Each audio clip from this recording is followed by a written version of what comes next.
من المفروض على الأحمدي أن يبعث رسائل أو رسالة للخليفة لكي تتقوى علاقته بالخلافة ويترقى يعني في جميع المجالات، ولكن الناس أحيانا تخاف أن تبعث رسائل كثيرة كي لا تعيق الخليفة ووقته الثمين. فسؤالي يعني كم من الرسائل ممكن أن يبعث الإنسان للخليفة مثلا في السنة بطريقة لا يعيق أعماله الكثيرة؟ मैं इसमें क्या कह सकता हूँ, हर एक का अपना अपना ताल्लुक है, जिसका जितना ताल्लुक है वो उतने ख़त लिख देता है.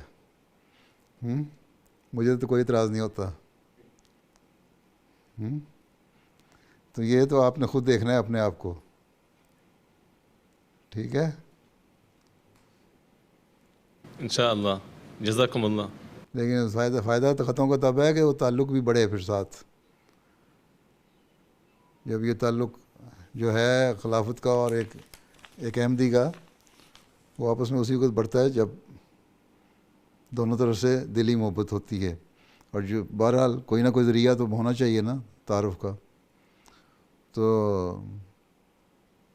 जब आपके ख़त आते हैं तो मैं आपको जवाब देता हूँ. तो बहरहाल एक ताल्लुक तो कायम होता है. कितनी देर बाद आपने ख़त लिखना है ये आपका मसला है. ये मैं क्या कह सकता हूँ. मैं मजबूर तो नहीं किसी कर सकता ज़रूर मुझे ख़त लिखो हैं. हाँ ये मुझे पता है कि बाद लोग ख़त नहीं भी लिखते, लेकिन वो दिली इखलास और मोहब्बत रखते हैं खिलाफत के साथ.